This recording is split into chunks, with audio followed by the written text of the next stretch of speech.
and Joe know all there is to know, from masterpieces to deep fried tacos. And if the movie sucks, you might hear them say, there's no telling where the guys will take you.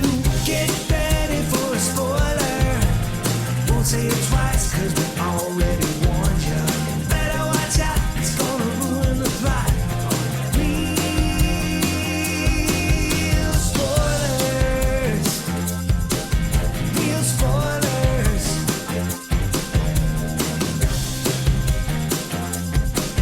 Real spoilers. Hey, man. Hello. How are you? Honestly, I'm doing great. Couldn't be better. So there was a moment where I thought we might pivot today so I could let you exorcise the demon that is Halloween Ends. But I feel like that would be like a 6-hour podcast. I haven't listened to the episode. Oh, you haven't? Okay. Which I think you put out last night. I did go up yesterday. Yes. So that's, I think I can be slightly forgiven. You've seen the movie though, right? I did see the movie. Oh, good. We've had some side chats about it. I've said as much as I feel comfortable saying with negative about a movie that somebody else enjoys. Because you eventually get to a point where it feels very much like you don't understand. You're stupid for liking Sure. And that's never where I want to go. Or that you're trying to convince someone it is bad. Sure, right. You start thinking, man, why can't I let this person like it? Oh, no, But you have to hate it like me. Okay. This is all we'll say about it. I did feel like why even say that? Because I want the people to know that. Well, because eventually we're gonna go. Yeah, Pinhead was cool in this. Unlike in Halloween, I will say that yes, Matt and I definitely have differing opinions on that movie, but I feel like our back and forth was friendly, like, no, you're an idiot. No, you're an idiot for liking that movie. It wasn't contentious or anything like that, but it was definitely two friends have very differing opinions on the movie. I broke down my responses. I thought very spreadsheety. When Matt would be like, what about this? And I was like, well, then there's this. And then I started writing their movie for them, and Matt said I should write the next one. And I said, okay. And I think that's kind of where we ended up. I think that is. And these are all good ideas, Joe. I wish they were actually in the film. Correct. But that's not why we're here. We're here to talk about another rebooted franchise. One that is, for me, it's absolutely a massive blind spot. I've seen 1 through 3, but I couldn't tell you. We're talking about Hellraiser. 1 is the only one that I could probably do, not beat for beat, but I know how it works or the plot and everything. I couldn't tell you. Just there's these guys. Well, there's a box, okay? Yes. And it gets opened and these guys show up. Yes. It's like a big triangle. God, I could do you pretty good 1 through 4. Okay. Have seen up to, well, and this is the problem. I have tried to do a series watch of Hellraiser numerous times, and similar to what happened to me with Saw before we talked about a Spiral from Saw, I would, when you're just doing a watch through on your own, sometimes you have pretty big gaps between movies. So I'd watch up to Hellraiser Deader and Hellraiser Hellseeker, and then I'd step away from it for a while and come back and go, I don't know where I left off. What is this? But do those follow a story, or no, is there? So those are, once they go direct to video, which I believe 5 is the first one that didn't have any theatrical release. Okay. I don't remember if I have actually read this, but I'm pretty sure they're all scripts for other movies that I've heard that as well. Yeah, the Cenobites, and they all kind of feel like Tales from the Crypt episodes. Usually they'll have, or at least the 2 or 3 I saw for sure, will kind of have a twist at the end that it wasn't how you thought. It was actually this. with Adam Scott and Henry Cavill. Well, that's 4. Now, 4's pretty good, and especially as far as the in space horror movies go. Sure. I think it's one of the. It's not good. Hold on. Or someone goes, "Oh, Matt said it's really good. I'm going to check it out." Yeah, right. No, like really good. It is. There's certainly a dip between 4 to 5. Okay. But I liked 5. I thought 5 was cool, and then they bring Kirsty back, I think, for 6. Okay. But same deal. And I'll spoil that one for everyone and get kind of an idea of what they become at that point. Kirsty and her husband are on a drive, which could be anybody. It doesn't matter that it's Kirsty. She doesn't really have much of a. Didn't have to be her. I mean, so she's the daughter in Yes. 1, yeah, but she's not really like the main character, right? Or is she? her and Julia, I guess. Okay. It's kind of like a duel. You I know, got you. you Okay. get her side and her Julia's side, but they crash the car. Kirsty dies. The husband then goes on and he's tormented by these Cenobites and everything, and it's all crazy. Yeah. And then the end of that one is that you find out he actually died in the car accident, and Kirsty, because he was being unfaithful or something, offered him up to the Cenobites prior to the movie even starting. So that's sort of the twist of that one. Okay. And that's sort of what they are. Then there's one that's MMORPG. I think in that one, Hellraiser is a series of movies. It gets into the Halloween 3'd it. and they make a game of it. I guess Halloween 3.1, not Halloween. Yeah, that's yeah. It's so. I will say I kind of want to. I'll spoil the one in space. I do like the idea that the Cenobites get trapped in like. You think they're on the space station, but it turns out they have crafted a giant lament configuration to trap the Cenobites in space, which is as far as horror space movies, a decent reason. Not bad. To be up there. They had to make a really big one. How else are you gonna do it? Yeah, but I think that I don't know. There are definitely like diehard fans of this series.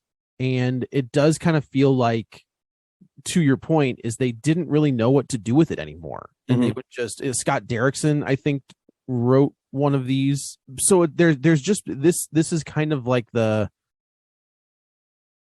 it's like the forgotten child of this, of the 80s slashers, because Dimension, I think, who had the rights to this, just send it straight to VHS is basically what they were doing. I think there was a moment where Halloween was going to go the same way.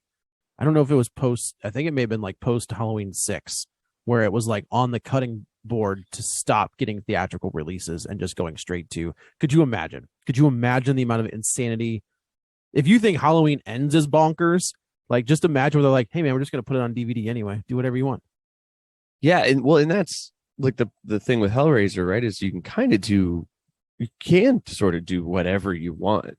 Yeah. No, I don't. I mean, I like Kirsty. I like that actress and everything, but you don't really need to follow her around. And how many times can she run into these? It's true. It is. I was actually thinking about this the other day. Halloween is the only franchise that never deviated from the Strode family. Right. It's Laurie. It's the Strode family in some form or fashion in every single movie, where Friday never really goes back to a previous final girl. You get the brother of a final girl in 4. I think it's 4. For some reason I thought that wasn't even a character. Oh, I guess it is though. Yeah, he's the brother of one of the. I was thinking that was someone they just made up. The sister wasn't. Oh no, she was a character. Heather Langenkamp comes back in 1 of, well, I guess technically 2 of the Nightmare movies, but is also killed off. Spoilers. Mm-hmm. But yeah, in Halloween they're like, can we just keep making it Strode relatives? I guess once you make that sister connection, sort of makes sense. I guess. Sure, we'll go with that. But I would say, I don't know what they would have done with Halloween. I mean, you can do whatever you want. That's the same have thing. Michael Myers. If they're going direct to video, I guess is what I'm saying. Yeah, Like, yeah. especially at that point, you got to have that mask on the cover. There's Yes. no way people would care. And so now, and then, but with Hellraiser, it is kind of, you can do whatever you want, which is almost maybe harder because there's no lanes, there's no constrictions on what the story can be. You just got to get these leather daddies in there. Yeah, and this is very like the series is definitely like a very BDSM inspired Which movie. Like, and I've seen this complained about the new one, and I might agree, not horny enough. There's definitely some horniness. Actually, I think there's more humor in this than I kind of anticipated, which is fine. Like, I think humor and horror are you got peanut butter in my chocolate, you got chocolate in my peanut butter. But I do agree that I think there's only like two. Well, there's the big orgy, like sex party in the very beginning, and then our main character, hooking up. And they don't really leave a lot to the imagination when we see them hooking up. That's true. But there is a level of like horniness and to the original ones that I do think is missing a little bit. I felt like in the original, the idea was that you're experiencing equal amounts of pleasure and pain at the same time. Yes. And in this one, the Cenobites just had a different understanding of what pleasure was. Yes. Like they just thought, well, getting sliced up, hell yeah, baby. That's what I'm talking about. Yeah, right. But I mean, look, could have used a little more horny, but I do think they did still make the Cenobites not evil, which is important because like in Hellraiser 3, Hell on Earth. Oh, it's about Pinhead wanting to come to Earth and just kill a bunch of people, and it is still a fun movie, but it's not really. I don't think it's the coolest way to present those characters. They become like slasher. Well, I was going to ask, like that those first two at least, like they're not like the villains. No, they're to your point, like they're the knife that maybe right. like the villains have used, right? Yes, and then they become the villains, right? Like through as the series, as story, right means or anything. Just right. Yeah. Well, with all of that being said, what did you think of this one? I liked it. I think this is really good. It's interesting to see Hulu having success back to back with this and then with Prey. Yeah. Like, and I just wonder if maybe they found a niche where it's like we've got there's these properties that have fallen out of favor in theaters, right? The Predator series, I think what was that one? The one where they go to the Predators. Predators. Yes. Did okay, and then the Shane Black one was not okay, and that kind of killed that franchise in theaters. Obviously, Hellraiser hasn't had a movie in theaters since part 4. Is that what you think? Part 4? Yeah. And they get really good people people who may have like a love for the series or kind of like David Gordon Green, I feel like had in the first one. Probably still does, but there is like a weird drop off from 2018 to the next one. I don't disagree with that. And I know we already said the last thing about Halloween, but it does almost feel like they got like bored with it. Or with interesting that story of like Michael Myers, and they wanted to kind of do some different things and tried to put that, which I'm on board with, right? Like you can do different things with it, but I do agree that like he maybe did get well, and like it feels to me like instead of doing different things with it, they did different things and they put Halloween on top of it, into it, slotted it in. Yeah, right. And it just didn't work for me. I appreciate much nicer way than I put it in our chat. That's true. Fuck off. Yeah. You're a idiot. Oh, yeah. Okay, sorry.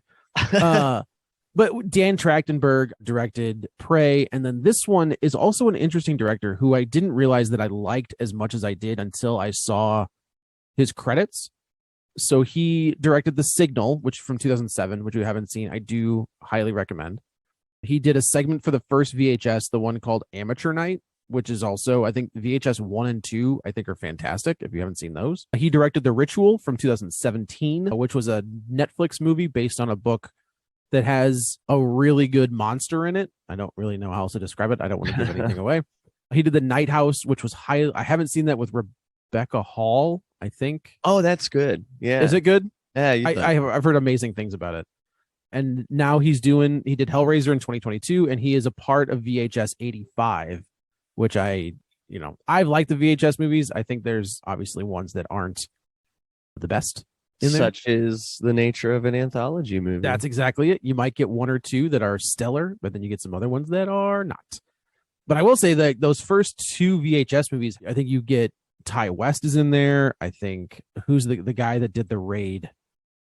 Gareth Edwards? Gareth. Have you ever seen The Raid? Mm-hmm. Oh, yeah. Oh, man. Raid 1 and 2 are some of the best action movies ever made. But that guy's in there. I think that's who that is. I feel like I have a way to look at it and tell me exactly what the guy's name is. Could you imagine if I looked it up while you were talking to save us this pause? Gareth Edwards is the director who I was thinking of. But this I is David. I had faith in you. So Thank you very much. Which you shouldn't at this point, honestly. But David Bruckner is kind of tasked with making Hellraiser relevant again, and I think he hits a massive home run with this one. Yeah. This is a very competent, and what I mean by that is because I feel like everything post 4, to your point, is like not incompetent, but also not really a Hellraiser movie. They just threw Cenobites into a script. Where this one, you could say it's a reboot, or you could just say it's just another Hellraiser story. Pretty much. I mean, I guess the box sort of works in a different way. That's true. But I don't know. Who says hell can't change it up? They had a meeting. HR was like, hey, man, we got to figure this shit out. Yeah. And then one of Cenobites was like, well, I have an idea. And the whole boardroom looks over at him. And he says, like, what if it was like you had to give it 6 souls and then you got a wish? And then like all the guys are like, oh my gosh. Look at this.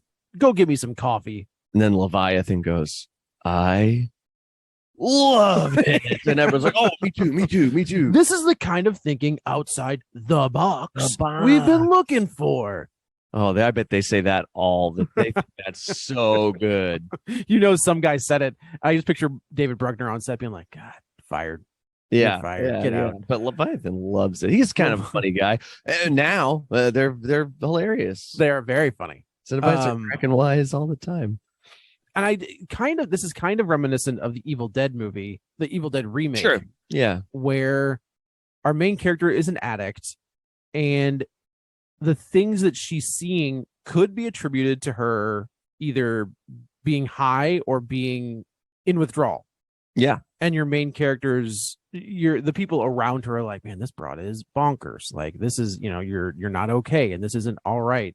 When in reality, she is right. Which I was like, okay, well, we did just see this, but, and I say we, I mean you and I, because we just watched. Yes, right. We just watched those. It's been a minute for maybe some other. Right. But I think that the gore is really good. They updated obviously for 2022. I think we can briefly talk about the quote unquote controversy that Pinhead is not Doug Bradley in this one. And when did he stop being Pinhead? The last 2. Okay. Which I think are 8 and 9. Okay. In them. And it's, it's recast as a woman. The woman's name is Jamie Clayton, who plays. It's interesting that she's not called Pinhead in her credits. She's called the Priest. Okay. Yes. I love to prepare. Absolutely. I like to know what's going on. I didn't watch all the direct-to-video. I haven't seen them all yet, but I did read The Hellbound Heart. Okay. The novella that the film is based on by Clive Barker. Yes. Now, I've heard all over the place people saying, well, it's actually more faithful to the source material. Interesting. And it's interesting. I think things get sort of regurgitated through the internet until people who have no idea are saying that, you know. So I think it started with people saying that, like, I guess the look of Pinhead is more faithful. The story is absolutely not. The story of the novella is the first movie. Beat for beat, it's exactly the same. Kirsty's in there, Julia's in there, Frank. It starts with Frank opening the box. Okay. Now Kirsty is Larry's friend, and Larry's named Rory in the book. It's not his daughter? It's not his daughter in the book. And that actually took me a long time to figure out, because I don't really know. She comes around, but she keeps calling him Rory, and I'm like, well, that's kind of another day. Who the fuck is Rory? And I'm just like, why is she showing up all the time? It's kind of a weird. I think she like is romantically interested in him, but he's married to Julia. Anyway, the story is completely not more faithful to the book. Okay. But then people are like, oh, the look of Pinhead actually described with a feminine voice and whatever. But like Pinhead, I think that's a little inaccurate too, because they briefly describe some of the Cenobites when they first show up. Okay. And they do say there's one with pins in its head, and I think it talks like a little girl. The one before. Oh, that would be super creepy. The one they talk about, because people will say, oh, you can't even tell if it's a man or a woman. I think that's the one before it. And then Frank spends the most time talking to a different one that's sitting on a pile of skulls with tongues lined up on its legs. My point is, the character Pinhead is just not in the book. There is one with pins in its head. Sure. But they all share his sort of characterization, and that's spread across different people. And so to be any kind of upset is ridiculous. And then I think it's almost equally as ridiculous to try and, like, quote, defend it by saying it's more faithful to the book. Because for one, that's not really what I would call true. And it's also just like, who gives it? Because what if it's not? And that's the thing that gets me with people like that. They're arguing that, like, no, it's okay that it's a woman because it's more faithful to the source material. And I just don't. Maybe it's more okay that it's a woman because it does not matter.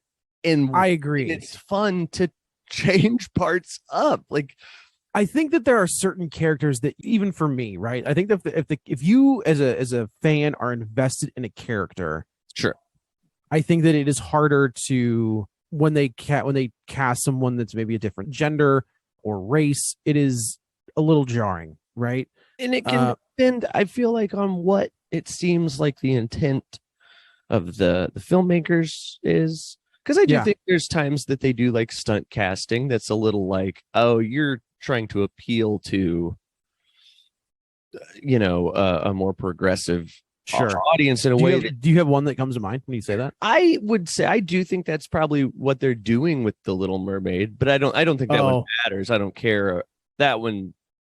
Well, and again, I always think it's fine. We've said many times that you don't care. I don't give a about nothing. You remake a recast, do whatever the fuck you want. It doesn't matter. There is like some, I guess, cynicism on my end that in a boardroom, someone saying, and we'll get a person of color, and it'll be so that their intent isn't necessarily like the best intent, even if the end result is good. And I think it is. I think that is an important thing. But if they made a new Nightmare on Elm Street and now they're like, it's not Freddy anymore. It's Paulina Kruger. It would come off, I think, like, well, but that's okay. To that point, that story doesn't make sense, right? Like, you can't. I mean, like, you can do whatever you want. To your point, you're absolutely right. But when you're saying that, I mean, you have to change the entire story of Freddy Krueger's background to make that work, which is fine if that's what you want to do. Maybe they have a way to justify it. Yeah. 2010's remake shot that franchise in the foot. So yeah, we haven't had one since then. And like you're saying, I think like you would have to justify it in that to some degree. Like, there are very few women serial killers, so that would be right. A little bit of a stretch that there's this child killer. Right. But maybe there's a way to do it. And if it's a cool story, it's cool. But again, if it's like a boardroom who starts from the, well, what if Freddie was a woman and was a millennial and Oh God. his hair was cool or something like that. Had cool And hair. again, the thing that bothers me about that is that it is like this sort of they don't care about it. They want to make the money from it. But again, good things from bad intentions can end up being good things. And in the case, I do want to stress this because I absolutely don't want to be lumped in with the wrong side of Little Mermaid thing. Sure, I think that is a net gain across the board. Right. I just think they definitely. I don't. You think the higher ups did not have the good intentions with that cast? What I mean by good intentions, I mean they didn't have the idea of this character can be whoever she needs to be. Yes, I think that was going to be a person of color from the jump, and that their intent mainly was attention and profit. Sure. And I think that, well, obviously I haven't seen the movie; it's not out yet, right? Right. But that is not to say that actress is not the best for the role. I think it's going to be. You know what? I bet it's going to be fine. It probably will be. It'll be just fine.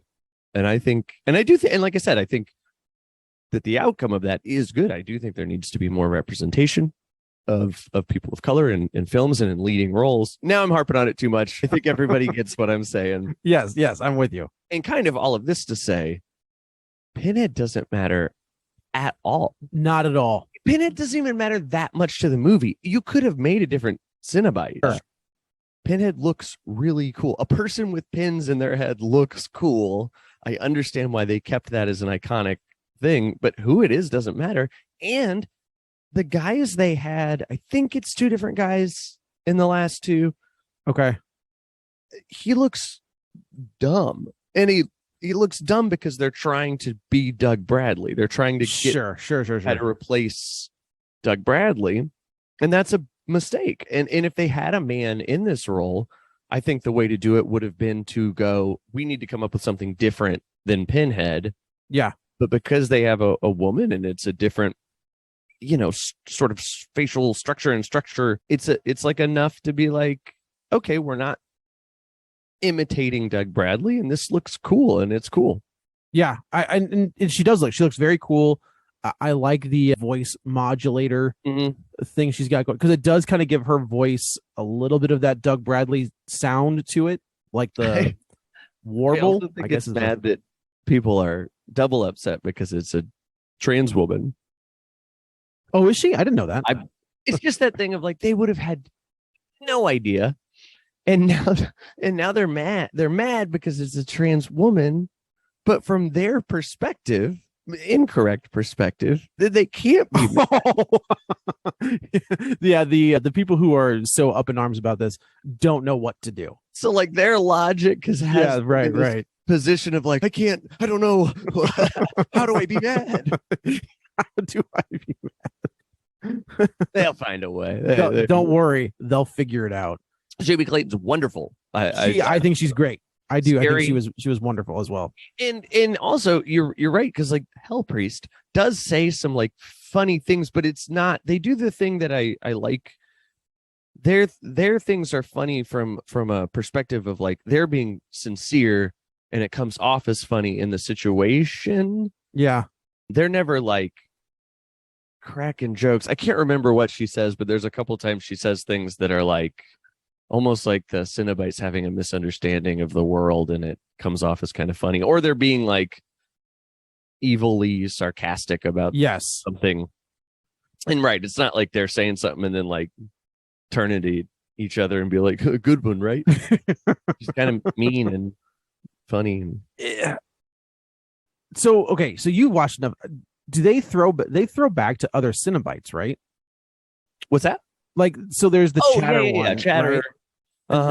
There's the gal with like her head like tied to her shoulders, and you got her like throat splayed open. Yeah. That looks like the one I think they used to call female Cenobite. there didn't used to be as many female Cenobites. That's fair. That's fair. The lady with her throat open. So I did have a few problems with their design. Sure. One is that I thought she had way too much skin. Like her throat is open in a way that if you closed that up, you would have had to like fold the. She's just too much. Yeah, that's fair. Look at the female Cenobite. She has her throat open, but it's like smaller flaps or whatever. You mean Pinhead? No, I think it's female Cenobite. Oh, now there's too many female Cenobites. I can't find the right. Yeah. Google up old female Cenobite. You'll see her throat's open, but it's looks like the right amount of like flesh. Okay. But the one in the new movie, it just where did all that skin come from? That's a fair question. And I don't. No, I see what you're saying. Okay. I kind of got past the no leather. They're not wearing the leather. No, they're not. That's true. Stuff. That's fine. But weird complaint. Mm-hmm. They're not like wet enough. This is not a gooey movie, and I always picture these like in my head that these movies are kind of goopy. They're like they have open wounds. Yes, but they end up looking almost more like alien flesh. Sure, bloody. Yeah, but whatever. The overall designs are very good, and they look cool, and everybody's cool. The guy that's just like a face with his head's missing, and the Chatterer looks cool, and you got the one that's all bound up, and the one that was in like a straight jacket situation. He looks, that was a good little jump scare. I like. Oh that. yeah, when he gets cut loose. Just wish they were goopier. That's all. Little goopier. Little like in. Obviously, the first three at least had a lot of practical effects. This one, maybe it did, and I'm so used to seeing it as CG that I don't even notice it anymore. Yeah. But I do kind of miss the practical effects of that. So we should just kind of get into it. Our main character, her name is Riley, played by Odessa Zion. I'm sorry if I'm mispronouncing that. And she is, I don't even know how to describe. She's not down on her luck, but she is just kind of, she's a recovering addict. She's seeing this guy, and she really has no direction, like in her life. Sort of like, she's been in recovery. I think she's out of. I think you're right. Like a facility, and now she's living with her brother, Joey. Is that right? Is that her brother? Or Trevor? Colin. Matt? I thought it was Matt because they screamed a lot, and it's my name. You're right. It is Matt. You're right. He's not in the movie that much, so that would he's not further down the list. Yeah, right. And yeah, she's trying to hold it together, and I guess she's like living in this apartment for free. It seems, or not paying her rent. Not paying her rent for sure. Oh, I guess we should say that this movie opens with like a giant orgy, like sex party, and there's not enough for us. We need is not enough. Yeah, right. So we've got this character and who is at this party, and he ends up seeing this very attractive woman, and she kind of like lures him into this room, and we're introduced again to, I know him as one of the doctors from ER. That's how I know this guy. He was on ER for a while. I think he was like the boyfriend of, what was that actress's name? Moira Tierney, when she was on ER, I believe. And this guy is kind of like this billionaire eccentric dude, and we are introduced to do they call it the lament configuration, or do they call it something else? Or do they just say it's the box? I don't know. I don't remember. Because at one point they think they referred to it as the Leviathan configuration. And I was like, that's not. So it has, right? The deal is that there's different configurations of the box. Sure. And one of them is okay. And that's when it looks like the Leviathan, the like dual pyramid. Yes. Okay. And one is the lament. Maybe they call it, or maybe at one point I think Riley actually puts it into the lament configuration. Yes. And they refer to it call as it like in the book they it seems like they mainly call it, what is it? Lemon shard? What's the dude's name? Limoncello? Limoncello, yes. Perfect. One of the best LaCroix. So this guy picks up the box, and of course he messes around with it, and it cuts him. And this is where we see, like, blood get into the box. And is that where this kind of stops? Is like the Voight character kind of looks up into the sky and there's a giant light. Yeah, the dude, the kind of unnamed dude that opens it gets all chained up. Yeah, that's what very Hellraiser style, with the right. chains And this into was the actually skin.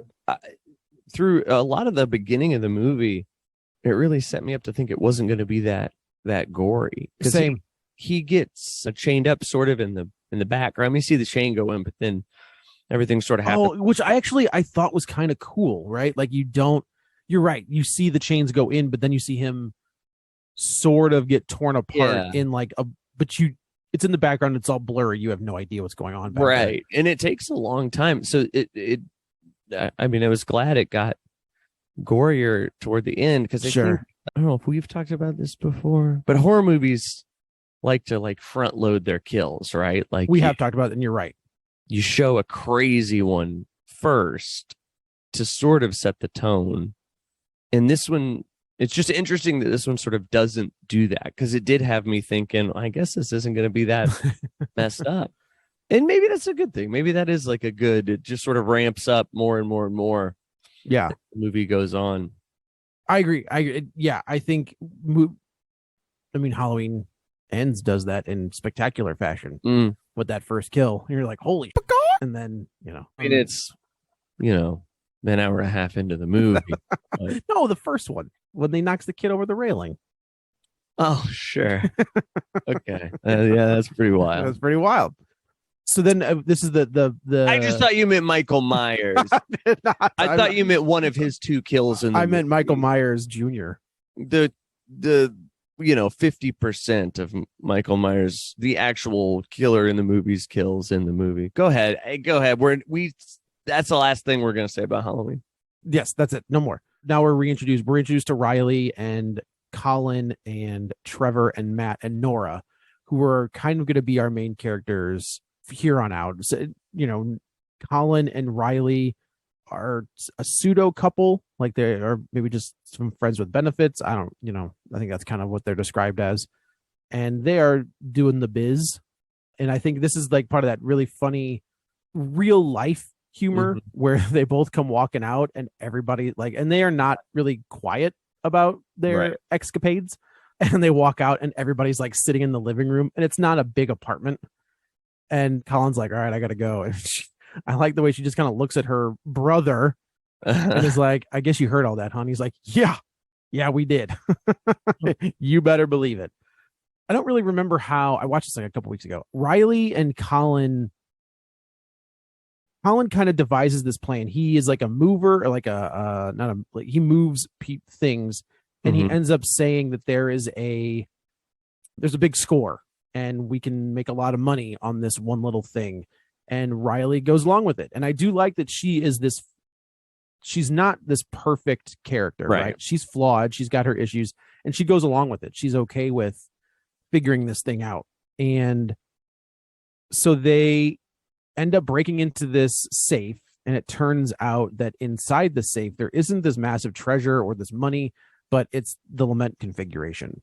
And Riley, they steal it, right? And somehow Riley ends up with it on her own.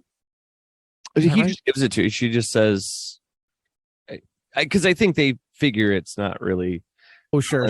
I'll get it appraised or whatever. But I think they're pretty disappointed in what they find. And it's like, oh, you can take it if you want. That's right.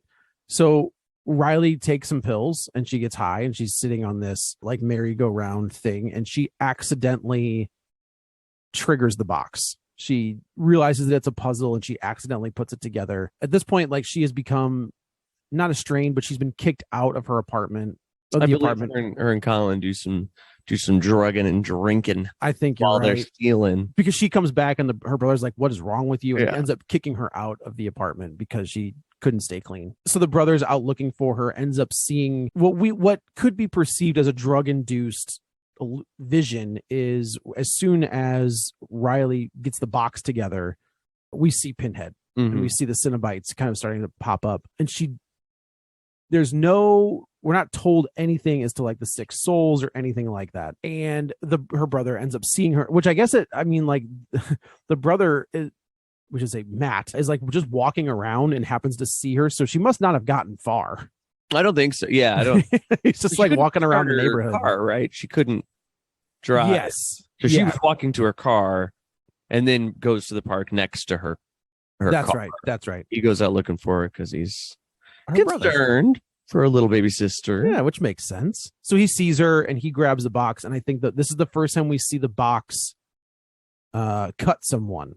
Yeah, which is a new That is a new thing, right? new elements of the thing, that a little blade comes out, and if you get cut, that's how you get sort of If you get cut, you get cut. you get cut, you get cut. And that's the way that Get works. circumcised. That's the rules of the box. That's exactly it. So now this kind of becomes a detective story because at this point, Matt has disappeared. Matt's gone. We don't know where Matt is. And there is like a story where Riley is trying to search the history of this box and who owned it and where did it come from? How does it tie back to her brother? Was it going to help her find her brother? And she starts having these visions again, which when she's describing it to her friend, well, I say friends, but like Colin, Trevor, and Nora, who I don't really think, like at least Trevor, who was Matt's boyfriend, and Nora, who was just the other roommate, aren't really her friends. They're friends with Matt. Yeah. Yes. Yeah. They're friends with Riley by proxy. Yeah. And Colin obviously is who Colin is. And I will say when we get there, there's a pretty good twist. And I thought so. And I'll say this too, and this is just advice for everyone. If you're crazy, don't say I'm not crazy. And if you're not crazy too, don't say I'm not crazy. A thing that'll make you sound crazy for sure is if you say I'm not crazy in this like hyperventilating kind of voice. Yeah, right. I'm not crazy. So they start tracing it back, and they end up tracing it back to the woman that we see in the beginning of the movie who lured the young dude to Voight. And even she gets cut, right? So that lady seems to have some reservations about the things she's done. It does seem that, but do they find her in an old folks home or like a sanitarium? Something to that effect. Well, yeah, because it seems to be an ailing health, but she's not that old, but I guess whatever. Some sort of care facility. Her and Riley fight over the box because the lady's trying to get it. She's the one, I believe, that put it in storage. Okay. After Voight went missing, and they fight over the box, and then the lady gets cut in the scuffle. Yes, that's right. And she ends up.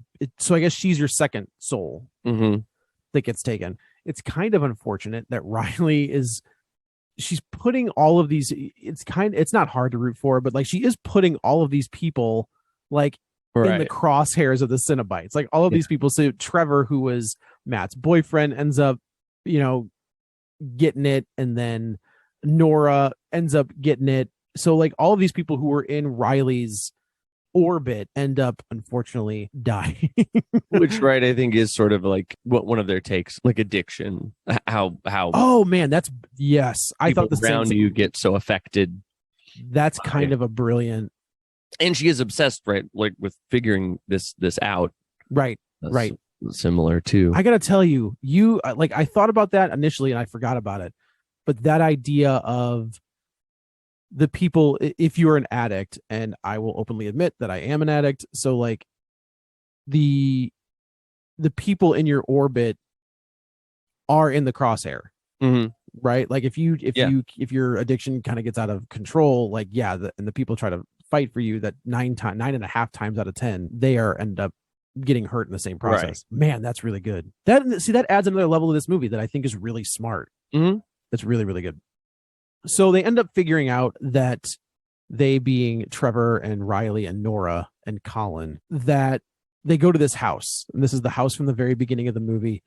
And they're being chased by the Cenobites at this point, which I think is a great little plot device where this house is its own box. Yeah. That we didn't realize. And they hit these switches, and it is able to, like, there's like a configuration that goes over the house that keeps the Cenobites out. And I was like, oh, seems to dang. have sort of whatever you call it, like glyphs and patterns that I assume also stop their like powers. I take it as like it's a barrier Later, yeah, because they get one in. They let one get in. yeah. The straitjacket one. And you can see through it. It's yeah. Exactly. What would you call like lattice work type? Lattice work is kind of yes, I would agree. It looks more hellish or whatever. But like they're talking to the it's a hell pie. Cenobites through it. But yeah, the dudes, he's like, your chains can't get me in here. Right. See, that's the thing in movies. We've talked about this before, where like movies, I'm not asking them to explain everything, but just him saying your chains can't get me in here makes me go, okay, there's something. There's good enough. Magic. It's good enough. That's all I needed. Right. Because you would be sitting there going, well, they shoot chains. Can't they just shoot one through there? I mean, they've got little holes. Just zip right in put there. one through. Oh, they can't. Okay, good enough. Yeah, fair enough. Thank you. Love. I bet I brought it up every episode. I think that you do it. Thank you for smoking. Yes, that's right. When he says the thing, just say thank. Oh, he does. You're right. We invented the thing, so you can smoke in space. Okay. Oh, okay. Fair enough. Good enough for me. All you need. So is this where so our characters get into kind of the spot we see in the beginning where Voight, opens the box for the first time, and there has been, so I think Nora is like running around in the catacombs of this house. Yeah, she finds a hidden passage, gets stuck in there. There's something down there. That was scary. It was scary. It was like to me, it reminded me a lot of Barbarian. Yeah. When we see the mother, not the monster. You're welcome. You. I would have been confused. I would have been, do you mean the bad guy? Yeah, and then the reveal is that Voight has been in this house the entire time, but he's like half a Cenobite, or he gets his wish, and his wish was that he could have time. His wish, and I forget which words line up with which things. Right. Not smart. He wishes for like experiences because being this billionaire, he's experienced every pleasure there is. Right. Yes. Nothing excites him anymore, and he wants even greater experiences. Right. Then what they give him is this contraption that goes through his whole torso, sort of. It's pretty dope. Like, it's a cool. And then it like winds these threads that I think he describes as like they're pulling on all his nerves. Okay. And the implication I got from it is that it wasn't a trick necessarily. It's just like truly what these beings, these Cenobites perceive as the correct, like what you would want out of more experience. I see what you're saying. There, because that's kind of the thing, is like the Cenobites are saying, we'll give you exactly what you want, but it may not be exactly what you want. Like, it's not like a monkey's paw in the way of like you're getting a trick played on you. It's just that you and these things don't have the same concepts of pleasure and pain and what that means. And I like that. I like that they're not like bad genies or something. They're just these otherworldly correct beings that don't function the same as humans. And the idea that like you have never experienced pleasure to this level, right? And I don't know if you can. Right, like the pleasure / pain is all. I think they're kind of saying that like it's all the same. Right. Yeah. So Nora ends up being taken by Pinhead in a pretty cool, she gets chained up, and then Pinhead kind of like pulls one of her pins out and like puts it into her, is it her eye or her head? Her throat. Yeah. And like that's right, because it's going crossways through her throat. She's screaming, and it's making her scream. Oh man. All crazy. Yeah, that I thought, I was like, dang, that's it. Like one of the sounds that has always haunted me is it Dawn of the Dead? Day of the Dead. The guy screaming and like his voice box, it is Day of the Dead, because it's one of the army guys getting his head torn off. Oh God. Oh my. No, not even. There's another guy that like when they're pulling his head off. I know they pull his head off. I know exactly. And like he's what you're talking about. screaming, and like his voice box gets higher as it gets torn apart. Yeah. To this day, I can still hear it. Like that. Yeah, Choke on Him is also a good Choke on Him. That is so good. That's a great movie. Maybe we'll see. Maybe. We'll get there. Maybe binge movies beat us to it. So this is the reveal that Colin has been in on this the entire time. Yes. Is that he was hired by Voight to find someone to give this box to bring the Cenobites back. And Colin zeroed in on Riley because she was an easy target. Now, I'm all in. I get Yeah. the twist. I'm fine. I feel like if you went through this movie knowing the twist and really scrutinized it, Sure. it don't make no sense. Not really. I mean, you could say that Colin is just, I mean, he's using her for sex. Sure. And he's And getting paid. I saw someone say, like, why couldn't, if you just made Colin like a relative of Voight's or something, instead of like this. where did he come from? How did he meet? I took him as like one of the guys from the party. Yeah. But we never. Now I'm Halloween ending it right now, where I'm just Right. like I'm writing their story for It them. just seems like in the situation Voight was in, with a big metal contraption through his chest, Yes, how did he meet or recontact somebody? And correct. how is he paying them? Where's the? I mean, I guess when you're a billionaire, you Do whatever you want. can do whatever you want. And Yeah, nobody knows. I mean, yeah, because nobody's gonna stop you. I'm thinking of Matt. money There's coming out 2 of- billionaires in the world right now that just flew to space because Right. they could. You know. Because yeah, right. I'm sitting here going like, if I took money out of my Bank of America account, people would know about it. It's like billionaires have different ways of. There's a different world out there that you and I, who live like blue collar men, have Yeah. no idea. Yeah, but it does seem a little thin. I don't know. I guess I can deal with it, right? Like I can see the billionaire, eccentric billionaire, you know. Maybe he's hiring had a this- guy he's been paying since the kid was born, and he's just like, and when I call upon you, Yeah, right. He's gonna godfather it. Like, Yeah. you won't know. I may not call you tomorrow, but when I do, I'm Right. gonna need a favor.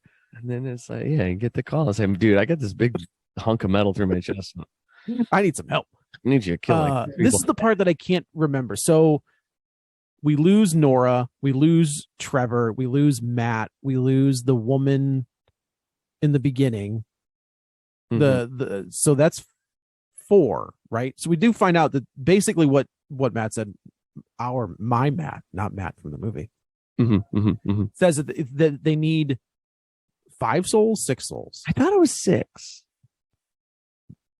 Okay. Maybe it ain't. But it doesn't, I think it's 5 only because 'Cause we're there's one only away. Yeah, right. Yeah, there's only 5. And they get it. I think it is 5. No, I don't. It doesn't matter.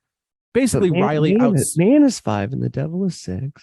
Oh no, you know what? It is 6 How does because that- they count the one Cenobite as 1. That's right. They kill the straitjacket Cenobite as one of them. They killed Joe. They killed the Chatterer Oh, because he's trying to get him through the fence.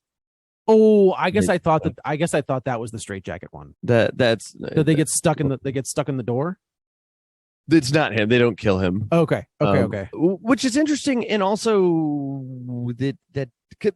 that's how they come to a big showdown, because they're going to bring that one in to kill that one because they realize you can sacrifice them, Right. and then that doesn't work out. They end up cutting Colin with it because That guy. that's Colin, right? Yeah, and Colin is armless at this point, which I thought was also a very cool effect, right? Like he gets his arm kind of ripped off. Wait a second. Who are we talking Doesn't about? Who's Colin? Doesn't the guy that Voight hired, doesn't he get his arm like, doesn't he have like that's stuff Colin. wrapped I'm around sorry. Who's Matt's boyfriend? Trevor? That's Trevor. Yeah.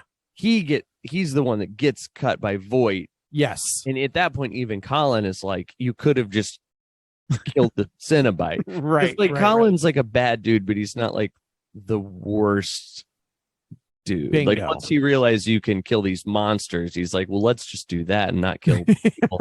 That's right. But that is interesting that you can do that, and I also sort of interesting that they don't explore that more. Maybe they will. Maybe they will. Maybe they will. I don't know. So Riley ends up. They give Riley a choice here. Riley can accept the gift of the Cenobites, and she gets her brother back. That, I mean, let's be honest, is not her brother. Right. But I will say I think if you're a fan of this series, it's a pretty good little fan service moment where we see her brother as like this skinless, goopy thing that looks like the boyfriend in one. Yes, very frank. I was like, Frank, thank you, Frank. Yeah. I was like, okay, like that seems just fan servicey enough that I liked that. And so she says, no, I won't accept it. And the Cenobites are pissed. She trades, I think at this point, right, is where she trades Voight Colin for Trevor. Yeah, because they both kind of leave. No, I think don't they all die? Does she walk out with? She walks out with Trevor. Yeah, Trevor's all like they get him in those almost, what do you call it? Like it's like wire. Yes. Wrap them all up. Yes. Spread out, and then she's like, "Can I flip? Can someone I have else?" him? Okay. And they agree, and then she says, "Take Colin." That guy, Colin. And they were like, "Okay." I feel like their names should be switched. I don't know. Why. Trevor sounds like a more mean guy name. That's fair. That's a good. Were you bullied by a Trevor? Is that what just happened? Is that some? I don't want to. Okay, no. Good enough. And that's kind of how this one ends. Is they release the house opens up and the Cenobites kind of leave, but there is kind of a post-credit sequence where Voight gets what he wants, and he ends up losing this contraption that's attached to him, and the Cenobites take him, and I am assuming turn him into a new Cenobite. Seems like it. That's definitely like they fillet him, and I'm not even like joking. Like they cut all of his skin off, and we do get this is the other part of fan service is Pinhead said this, I think she says like all the small things. And truth, she does, truth, and then it truth ends, care and truth thing, yeah. In kind of like a DreamWorks style movie, animated film, it does end with a big. All the Cenobites come back, all the people, and that's right. Number to all the small things. What does she say? What's the line? Like, oh, the sights you will see. We have such sights to show you. That's what it is. Yes, thank you. And that's kind of. I was like, okay, like the fans. Right. I like that where it's not hammered in there. Yeah. Right. We didn't get a character named Christy. We didn't get anything like that. You get these Who's two Christy? Christy. Oh, Kirsty. Kirsty. Thank you. Sorry. This is what I meant when I said it's a blind spot. Kirsty. There's no character, like Riley is Riley. She's not a Kirsty allegory or adjacent, but you do get these two bits of fan service at the very end that I was like, all right. Yeah. I like that. I dig that. Oh, I thought it was cool too that Voight's whole deal is just to get an audience with the Cenobites again. Like he's not, because for a second I was like, well, why is he going to get another wish? That doesn't make sense. Riley gets the wish, but it is like that. He just tries to trap him. Yes, to make him take back the gift they gave him. Correct. He's trying to get them. The reason he gave Colin the box to get Riley there, or to get the Cenobites there, is because he wants to give them this wish back. Yeah. I don't know. It was just kind of a neat. I don't know why he thought it would work, but I guess it did. So sort of. Good for him. He got a different wish. I'll tell you that. Yeah. He got to try two of them. That's true. Yeah. So I think this is, as far as like the reboots, I would say if you're going to consider this a reboot, I would put it up there as one of the best. Yeah. This is a fantastic take on these characters. I think it's a pretty brilliant reimagining of this world. It's a shame that it didn't go to theaters, but I'm kind of glad that it didn't, only because this opens the door for more of these. It's probably the only way, right, that we were going to get another Hellraiser. The only way. Yeah, I totally agree with you. Hulu needs to find the Nightmare on Elm Street. Like try to do that. And I do think too, if this had gone to theaters, if it went through like a more traditional studio route, Yeah. it would have been less risk. Like it probably would have been more of a direct remake. Sure. And less of a new thing. Although, I mean, that does seem. Did you see the Wrong Turn remake? Oh boy. Which is not. I mean, it's just not a remake. It's not Wrong Turn No. at all. I think that I appreciate them trying to change that series went down a path was just insane. But I did like it. I thought it was okay. I need to rewatch it, but I was not look, I think post everything after Wrong Turn 2 is trash. Sure. Is just the most abysmal. Yeah. But it's like Hatchet. Oh yeah. Yeah. But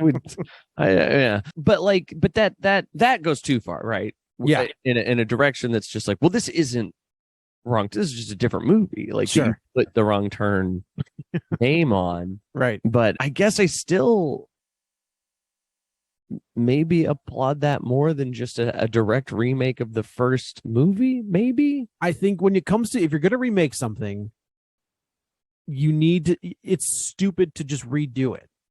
Exactly. Right? Yeah. Eat for beat, right? Like Evil Dead, the Hellraiser. Those are kind of the only two that I could think of that reinvent the wheel, sort of. They take the bones of what the original one was and then do their own thing. Texas Chainsaw Massacre didn't really change anything. Friday the 13th did not change anything. They smashed several movies into one. That's true. The Halloween remake, both not, well, I guess there's only one remake. The Rob Zombie one does do something a little different, but not totally. And I think what you get in a lot of those is like they do this thing where it's like, okay, it's Halloween, but right, and that's never. It seems less good than just being like, we're going to take sort of the theme, some of the visuals, and write just a new story with those elements instead of being like, what if there's a subplot where maybe Freddy didn't do it? I don't even mind the subplot that Freddy didn't do it. I wish he didn't do it. I think I agree with you. If best you tell way, me, yes. If that remake had doubled down on him being innocent, the problem with that is then you make your killer in that movie the good guy. But that's what's so good. But and also he is killing innocent people. He's getting that's fair. That's on those parents, so he's still bad. Yeah, that's okay. But his reasons are more sympathetic, and I think that's very cool. We're doing Nightmare on Elm Street next, aren't we? I would love to. I think we might. I keep waiting for Scream Factory. I have the Friday the 13th box set and the Halloween box set. I keep waiting for that Nightmare box set, but I don't know. It's coming anytime soon. But Kevin's mad at us. Kevin says we're doing too many horror movies. Too many horror movies. Kevin's getting scared. Getting a little spooked out. Yes, I highly recommend this. Go find it on Hulu. Everybody's got Hulu at this point. It's absolutely worth your time. Support these guys. Go check out. The part that does suck is that David Goyer is listed as a co-writer on this, and that guy is the worst. I hate David Goyer so much. But David Bruckner, go check out the other David Bruckner's other movies. Like I said, the segments in VHS, Southbound, which is also the guys that did the new Scream movie, the Radio Silent guys, also did like a kind of VHS style segmented movie called Southbound. And David Bruckner did the segment called The Accident in that. The Ritual also is fantastic. Go read the book. I don't normally recommend that, but I did read the book, so you have to read it too. And The Night House. You know where to find us. We don't need to go all over that stuff. Matt, you actually have a new single coming out or out. It's out. I do. It's called Waste of Time. It's good. It's on all the things. I like it. Thank you. I pre-saved it. Oh, cool. Yeah. Yeah, it's supposed to do something. I don't know. But you told me to do it and I did. It's very, very much like when people say rate and review, it really helps out the show. I've never seen what that does. Matt is a very talented musician. So go check that out on Spotify and all that good stuff. And until next time, we'll see you later. Bye. Bye. Get ready for a spoiler. Won't say it twice, 'cause we already